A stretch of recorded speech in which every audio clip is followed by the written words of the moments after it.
Well, I'll keep it as simple as I can. It hurts to lose, and it hurts more when it's the last game of the year, and it hurts the most when you're surrounded by a group of guys that is a really, really special group of individuals. So there's not a lot more to say than that. If we want to ask about the game, I'll answer some of those questions. But honestly, for me, that's so far down the list of things. But I understand that's what we're here for. Yeah, if you don't mind just kind of touching on the basics of what y'all were trying to do against Jermaine today and slow him down. And was it just making tough shots for him? I mean, there was a lot. I mean, I wish we had found a way to slow him down better. Buddy went 5 for 9 from 3. Like, one's in transition as he's dribbling up right in front of us, and 7 for 7 from the free throw line. And he was aggressive going to the basket. And I think a few of those, I mean, he hit a floater against his own that we fouled him on. He makes tough shots. He doesn't average 40, but he makes tough shots. And I think it was set off by the fact that he went 5 for 9 from the three-point line. I thought that really ends up making that scoring effort into that scoring effort. If you go, it's hard to get there on twos, but when you go 7 for 7 from the free throw line and 5 for 9 from the three-point line, then something like that comes into it. We looked at a couple things, we went zone for a couple of possessions just to try to slow down the ball screen a little bit, and then they got an and one off of a floater on that, and then out of our double team they reversed it. Out of our double team, split the double team and kicked one more for a 3. So then our energy wasn't quite as good in that, so we ended up staying man to man. But he was aggressive, and he had a good game. He had a good game. We're normally really good defensively. He had a good game. Right, first row. Nick Lawrence, Mid-Major Madness. Coach, I know you've touched on it all year, but last year it was obviously a tough year one. This year you were competing for an SEC title and you just played an NCAA tournament game. Just encapsulate all that and speak about how special that is to have this team and to do that this year. Yeah, I mean, I think one day, here in the next couple days to a week or whatever, all that stuff will start to set in on what we actually did. When you're in the midst of it, it's hard to do that. Someone's going to tell you, hey, you did this. You had a winning season. You're locked into a winning season, or you're locked into a winning SEC season, or you got double figures SEC wins first time in for however long. Like, they keep coming. And you're just so locked into trying to do what you need to do to try to give the guys this opportunity right here, which was our ultimate goal. And so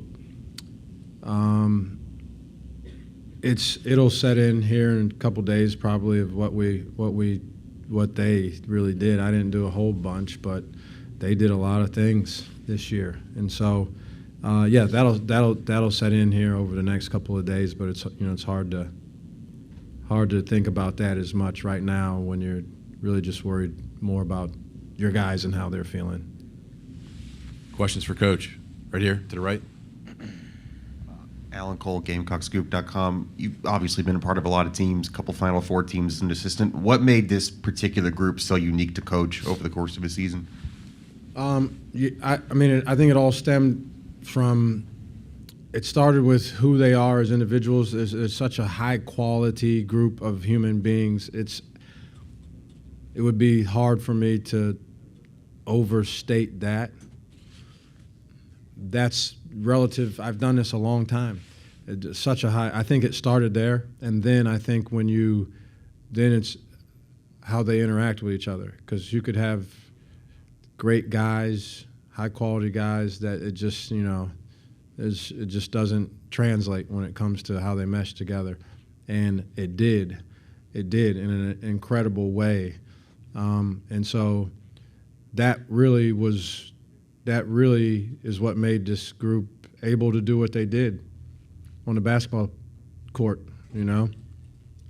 If you look, certainly our guys were better than what people predicted they would be, but they also probably weren't just the best individual talents at every position that we had, but they were winners. They are winners that came together. They're incredibly fierce competitors, and they came together with one goal. And they did that in a way that each of their individual abilities shined. And so, having been around some other teams that have done this, it's not the in my experiences, it's not the basketball component of it that allows you to do this. It ends up these other things that ultimately manifest themselves in a basketball game, but it has very little to do with how fast our guys run or how high they jump or the passing or shooting, or there's very little to do with that. And it certainly isn't because I have some magic play, but it always starts from within, and this group had all those characteristics and then some. Last question, back right. David Cloninger, Post and Courier. Lamont, you've spoken so much about this team getting this kind of success. Now, as the page turns, how much of a challenge will it be to replicate this success and keep this kind of thing going? Well, I mean, to replicate the most wins in school history, that'll be difficult. We could be significantly better next year and have a worse record. That's the reality of it. So that's why you're always trying to identify the means by which you will gauge success. And it's not just what the record is. Certainly, ultimately, we'd like to be playing back in this tournament again and put ourselves in position to do that. I think that's the real challenge. I mean, it's a real challenge. If you look, I don't think I'm making anything up, but I think we had 9 NCAA tournament appearances in school history before this. So doing it with a level of consistency has been a challenge. And that will be a challenge for us too. But I'll tell you, from a foundation standpoint, on paper, this is 2024. So, we'll see what happens at the end of the season. But on paper, I mean, I really like what our foundation looks like, and I think more importantly than what those individuals are as basketball players, the culture that we have developed, the way in which we work, the way in which we interact, the way in which we respond to coaching, all that stuff that stuff could not be in a better place. And so I'm extremely optimistic. That's why I decided to come back. I love it at South Carolina. I love our guys. I love the people I'm around. I love the other coaches. I love who I work with. And there was a lot of speculation about a lot of other things that were out there.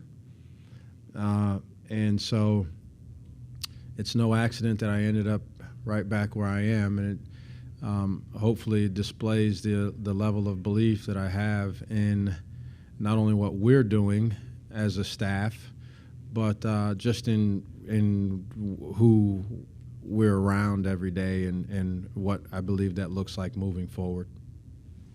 Thank you, Coach. Thanks.